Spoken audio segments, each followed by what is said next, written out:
में रामू चीता और वीरू शेर पिछले 25 सालों से एक मणि की रक्षा कर रहे थे।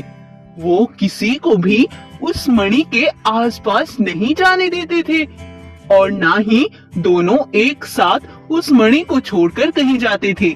देखो भाई वीरू, अब 25 साल पूरे हो चुके हैं और अमावस्या की रात भी नजदीक है।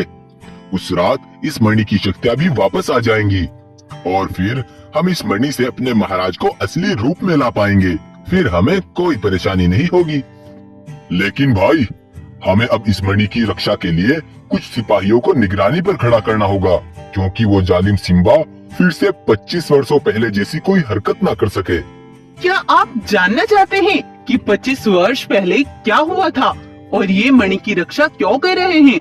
तो चलिए शुरू से देखते हैं। जंगल में 25 वर्ष पहले भोलू नाम का एक बाघ अपने दो दोस्त रामू चीता और वीरू शेर के साथ जंगल पर राज कर रहा था। भोलू बाघ का जैसा नाम था वैसा ही उसका व्यवहार भी था। भोलू बाघ के पास कुछ शक्तियां थी जो कि एक मणि के अंदर थी। उनसे भोलू बाघ हर गरीब और परेशान जानवर की मदद किया करता था। भोलू अच्छों के लिए अच्छा और बुरों के लिए बुरा भी था। अगर कोई इसके जंगल में कोई नुकसान या किसी को परेशान करता तो भोलू मणि की शक्तियों से अपने कई सारे रूप धारण कर लिया करता था और फिर अकेला ही उसे जान से मार डालता था।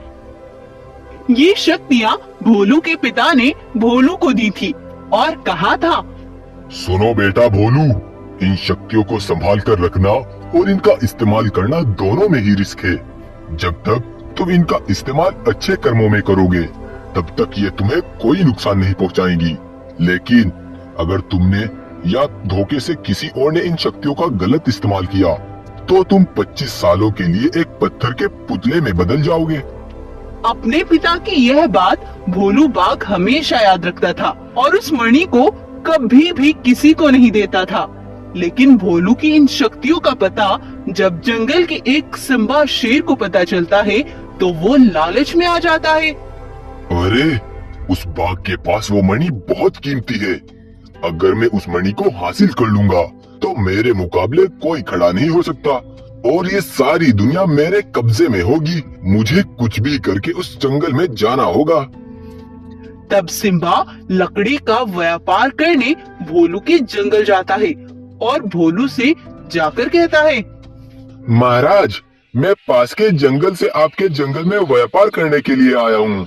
ये तो बहुत अच्छी बात है शेर भाई, लेकिन तुम किस चीज का व्यापार करना चाहते हो? महाराज, मैं यहाँ लकड़ियों का व्यापार करने आया हूँ। जैसे कि सर्दियों का मौसम करीब आने वाला है तो जानवरों को घर बनाने में और सर्दी से बचने में आसानी होगी। तब वो भोलू का झूठी बातों से दिल बहलाकर उसका दिल जीत लेता है और जंगल में रहने लगता है। और एक बार रात के समय भोलू की गुफा पर आकर भोलू की वह जादुई मणि उठा लेता है और वहां से भाग आता है। अब मैंने इस मणि को तो हासिल कर लिया, लेकिन अब मैं इसका इस्तेमाल भी करके देखता हूँ। तब सिम्बा पास में खड़ी एक गाय पर उस मणि से वार करता है और उसकी शक्ति का गलत इस्तेमाल करके उस गाय को जान से मार डालता है। उधर वो मणि का गलत इस्तेमाल होने की वजह से भोलू बाघ एक पत्थर का पुतला बन जाता है और वो मणि भी सिम्बा शेर के पास से गायब हो जाती है। तब से अब तक चीता और वीरू शेर इस मणि की रक्षा कर रहे हैं और अब 25 वर्ष पूरे हो चुके हैं। यह बात उधर सिम्बा शेर को भी पता चलती है तो वो अपने सिपाहियों को इकट्ठा करता है और कहता है, अरे सुनो सिपाहियों, जो मणि हम 25 वर्षों पहले हासिल नहीं कर पाए उसे हम अब हासिल करेंगे। कल अमावस्या की रात है, जो भी हमारे सामने आएगा हम उसे कुचल डालेंगे। तब अगली रात को सिम्बा भोलू के जंगल में पहुंचता है। वीरू भी इस जंग के लिए तैयार था। जब सिम्बा के सिपाही उस मणि की ओर बढ़ते हैं तो वीरू अपने बिछाए हुए जाल से उन सब को जान से मार डालता है। वहीं उस मणि की शक्तियां भी वापस आ जाती हैं उसे देख सिम्बा उसकी ओर भागता है। रामू चीता, जल्दी से तुम इस मणि को लेकर महाराज भोलू के पास जाओ, मैं इसको देखता हूँ। तब चीता उस मणि को लेकर भागता हुआ महाराज भोलू के पास जाता है और उस मणि को भोलू के ऊपर रख देता है। तभी भोलू अपने असली रूप में आ जाता है।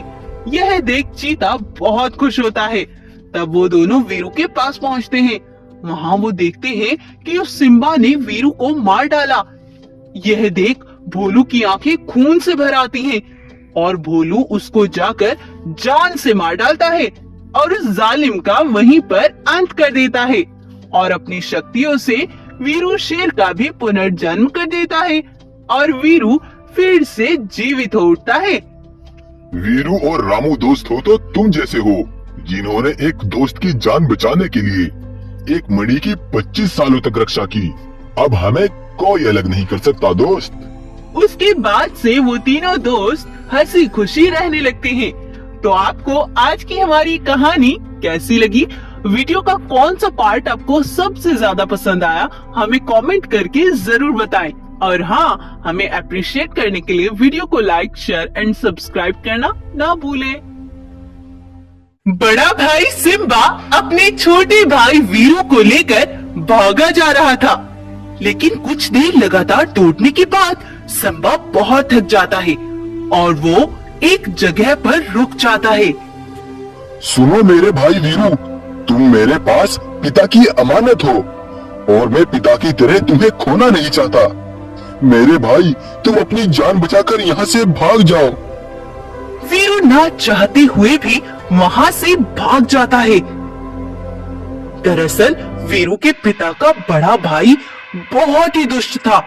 उसने जंगल का राजा बनने के लिए अपने ही सगे भाई को जान से मार डाला था और अब वो सिम्बा और वीरू को भी मारना चाहता था। क्यों रे सिम्बा, तुम बड़े चालाक बनते हो। बताओ, कहाँ पर छिपाया है अपने भाई को? गद्दार, तुमने मेरे पिता को मार डाला और अब तुम चाहते हो कि मैं तुम्हें वीरू को भी सौंप दूं। मैं वीरू के बारे में तुम्हें कभी नहीं बताऊंगा। अच्छा, तो ये बात है। अब मैं वीरू को नहीं ढूंढूंगा, बल्कि वीरू खुद मेरे पास चलकर आएगा, क्योंकि आज से तुम मुझसे मौत की भीख मांगोगे। तब गब्बर सिम्बा को उठाकर अपनी गुफा पर ले आता है और उस पर बहुत जुल्म करता है। जानवर भी यह सब देखकर बहुत दुखी थे, लेकिन वो क्या करते? वो चाहकर भी कुछ नहीं कर सकते थे। उधर वीरू चलता चलता एक सुनसान और वीरान सी जगह पहुंच जाता है और अपना सब कुछ खो देने की वजह से बहुत रोने लगता है। तभी वहां पर एक लंबी टांगों वाला रंगीन शेर प्रकट होता है। वो वीरू से कहता है, वीरू बेटा, मैं जानता हूँ कि तुम क्यों दुखी हो, लेकिन अभी तुम्हारे पास 2 रास्ते हैं जिनसे तुम्हारी जिंदगी बदल सकती है। आओ, तुम मेरे साथ आओ। तब लंबी टांगों वाला शेर वीरू को दूसरी जगह ले जाता है जहाँ पर 2 रास्ते थे। तब वो लंबी टांगों वाला रंगीन शेर वीरू से बोलता है, सुनो वीरू बेटा, अगर तुम इस रास्ते पर जाओगे तो तुम हमेशा के लिए एक अलग दुनिया में चले जाओगे जहाँ तुम मजे से रह सकते हो। और वीरू बेटा, अगर तुम इस रास्ते पर जाओगे तो तुम्हें कुछ शक्तियाँ मिलेंगी जिनसे सिर्फ तुम दूसरों की ही मदद कर सकते हो। यह सुनते ही वीरू उस दूसरे रास्ते पर जाने लगता है। तभी फिर से वो लंबी टांगों वाला शेर वीरू के सामने आ जाता है। बेटा वीरू, यह तो बस तुम्हारी मैंने एक परीक्षा ली है। तुम इस परीक्षा में पास हो गए। अब मैं तुम्हें कुछ शक्तियाँ देता हूँ। तब लंबी टांगों वाला रंगीन शेर वीरू को कुछ शक्तियाँ देता है, जिनसे वीरू की टांगे भी बहुत लंबी हो जाती हैं। वीरू यह देख बहुत आश्चर्य में पड़ जाता है, लेकिन तब वीरू उस दुष्ट गब्बर के पास पहुंचता है।